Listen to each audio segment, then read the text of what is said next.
दबंग दुनिया के चेटीचंड महोत्सव में शिरकत करने के लिए इंदौर आई प्रख्यात संत राधे मां ने दबंग न्यूज से खास चर्चा में कहा कि सहायता ऐसी होनी चाहिए कि एक हाथ से सहायता हो तो दूसरे हाथ को पता न लगे, लेकिन मुझ पर लगे आरोपों के कारण मुझे अपने काम बताना पड़ रहे हैं। राधे मां ने माता पिता की सेवा को सर्वोपरि बताया। किस राह पर, सद्मार्ग की राह पर उन्हें समाज के कल्याण के लिए चलना है। राधे मां, आपका इंदौर में बहुत बहुत स्वागत है। क्या कहना चाहेंगे इंदौर की जनता से, इंदौर के आप भक्तों से? मैं यही कहना चाहती हूँ कि इंदौर बहुत अच्छा शहर है और ये शहर दिन दुगनी रात चुगनी मेहनत करे और बहुत आगे बढ़े। इसी के साथ गुरु मैम, आपसे ये भी जानना चाहेंगे कि कहीं ना कहीं हम देखते हैं कि जो युवा है वो कहीं ना कहीं आजकल आध्यात्म से थोड़ा दूर जाता जा रहा है, तो उनको इस चीज़ से जोड़ने के लिए क्या करना चाहिए? युवा जो हैं वो आपका मार्गदर्शन चाहते हैं। मैं चाहती हूँ कि जो युवा हैं जब तक अपने माता पिता की सेवा नहीं करते तब तक माँ की दी हुई दुआ जो है वो मंदिर वाली माँ तक पहुँचती है।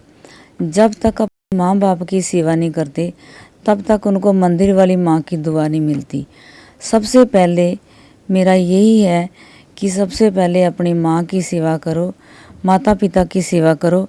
भगवान की सेवा नहीं भी करो तो माँ बाप की सेवा करने से भगवान भी मान जाते हैं। बिल्कुल बिल्कुल ठीक बात है, लेकिन जैसे कि हम जानते हैं कि अन्य संत महात्मा जो हैं वो सभी प्रवचन देते हैं, प्रवचन के जरिए वो लोगों तक अपनी बात पहुंचाते हैं, लेकिन लोगों को अगर राधे माँ की शरण में आना है तो राधे माँ तक आने का जरिया क्या है? मेरे पास आने का कोई ज़रिया नहीं है। मैं सबसे पहले तो यही कहती हूँ कि अपने माता पिता की सेवा करो। मेरे पास चाहे नहीं भी आओ, और अगर मेरे पास आना है, मेरी कोई फीस नहीं है, कोई डिमांड नहीं है। श्रद्धा से फूल लेके आओ और बड़ी श्रद्धा से भक्ति करो, और भक्ति का मार्ग सबसे उत्तम मार्ग है। यही मेरा। जी बिल्कुल माँ, हमने देखा है कि आपकी जितनी भी चौकियाँ होती हैं या आप जहाँ भी जाती हैं वहाँ खास तौर पर कई अलग अलग के फूल होते हैं। हम आपके हाथ में भी देखते हैं कि हमेशा एक फूल होता है, तो क्या मानती हैं फूलों का क्या महत्व है? फूल मेरा शौक़ है, और बाकी फूल जो है वो उसको कुचल भी दो तो भी वो बुरा नहीं मानता। फूल ऐसी चीज़ है, तो इसलिए मैं फूल को अपने अंग अपने शरीर के साथ लगा के रखती हूँ। फूल मुझे अच्छा लगता है। जाते जाते मैं आपसे पूछना चाहेंगे कि जो दबंग दुनिया ने चेटीचंड महोत्सव का आयोजन किया है, इसके बारे में आप क्या कहना चाहेंगे? बहुत अच्छा है। मैं भी झूलेलाल की जय बुलाने आई हूँ, और वो भगवान है कि मेरी भी श्रद्धा मैं अपनी दिखाने आई हूँ, उनके प्रति अपनी श्रद्धा। आपने हमारे मालिक किशोर वाधवानी जी का निमंत्रण स्वीकार किया। इंदौर बहुत प्रसन्न है और कल आपके दर्शन करने के लिए उमड़ने वाला, आज भी उमड़ने वाला है। हमारा निवेदन ये है कि आप हर साल यहाँ पर आएँ, इसको स्वीकार कीजिए।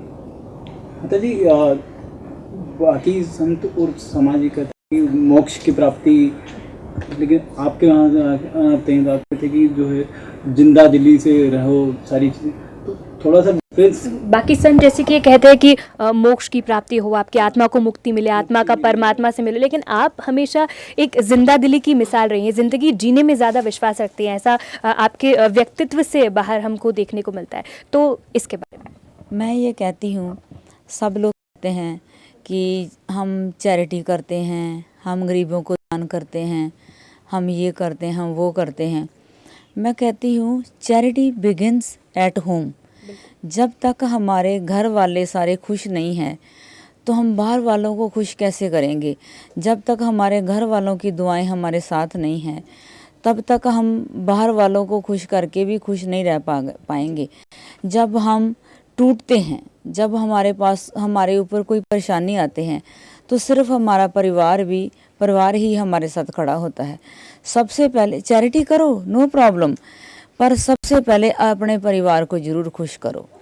बाकी ज़िंदगी में अगर कभी कोई परेशानी आए, जो मैंने फ़ील किया है, परेशानी ज़िंदगी में कभी आए तो परेशानी का सामना डट कर करो। अगर आप सच्चे हैं, honesty is the best policy.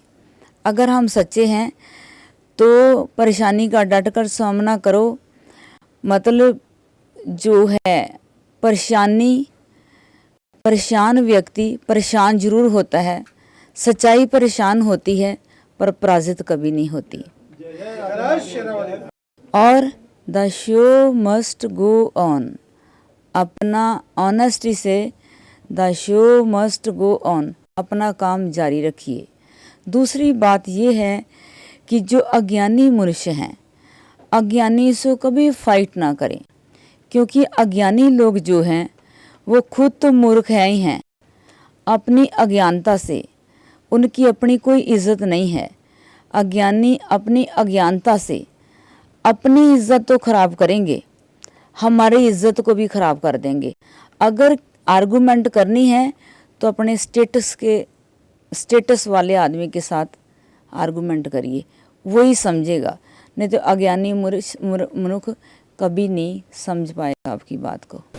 माता जी, मैं ये पूछना चाह रहा हूँ कि जैसे अध्यात्म का रास्ता है, अध्यात्म के रास्ते का मतलब है कि आत्म का कल्याण और दूसरों का कल्याण। तो हमारे देश में भी सबसे बड़ी समस्या आई बालिकाओं की। बालिकाएं, महिलाएं सबसे ज़्यादा अपमानित हो रही हैं, उनके साथ बुरा व्यवहार हो रहा है। तो संतों की ड्यूटी है, खासतौर पर महिला संतों की, तो क्या होना चाहिए, उनको क्या पहल करना चाहिए कि ये सब ना हो? हाँ, उनको नारी शक्ति महाशक्ति, नारी को नारी का साथ देना चाहिए, ना कि उसको बदनाम करना चाहिए। और हम कई बार कहते हैं, एक दूसरे की ब्यूटी के लिए हम कह देते हैं वो बहुत ब्यूटीफुल है, वो बहुत ब्यूटीफुल है और बड़ा सुखी है। The beauty lies in the eyes of the beholder, beauty देखने वाले की आंखों में है। कई बार बहुत सुंदर स्त्री भी अपने पति को अच्छी नहीं लगती, कई बार बिल्कुल ना सुंदर स्त्री भी पति को अच्छी लगती है। Beauty lies in the eyes of the beholder, beauty देखने वाले की आंखों में है। अगर इंसान सुंदर है तो वो मन से भी सुंदर है, तो अपने आप वो हर एक को सुंदर लगता है। सुंदरता तो देखने वाले की आंखों में है।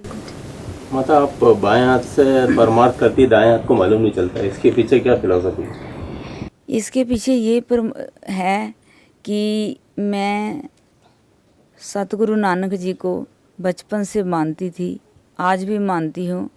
उसमें लिखा हुआ है, काल खाए कुछ हत्थों दे, नानक राह पछाणे सोए। मैं सिख धर्म को बिलोंग करती थी, आज भी करती हूँ।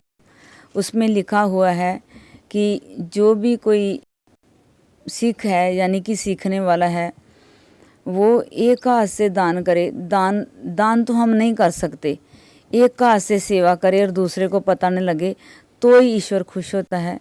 ऐसा मैं करना चाहती हूँ, पर कुछ टाइम पहले मेरे ऊपर इतने एलिगेशन लगे, इसलिए अभी मैंने थोड़ा शो करना शुरू किया है, जो कि मैं नहीं चाहती।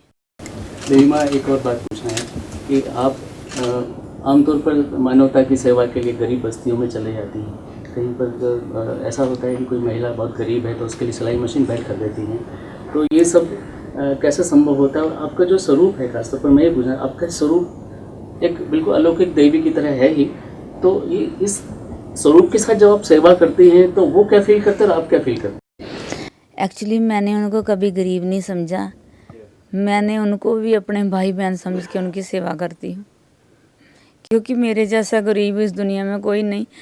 क्योंकि जब से मैंने ज़िंदगी शुरुआत की है, जब से ये चोला पहना है, मेरे लिए हर रोज़ ये ज़िंदगी एक जंग है। मैं कोई उनकी सेवा नहीं करती, मैं उनको अपने बच्चे बहन भाई समझ के उनको सेवा देती हूँ, मैं दान नहीं करती। ये माँ का एक इतना साहस कैसे है कि आपके बच्चे फाइट कर रहे हैं ज़िंदगी से, और मतलब ये महानता ही है आपकी। अभी तक मैं फाइट ही कर रही हूँ,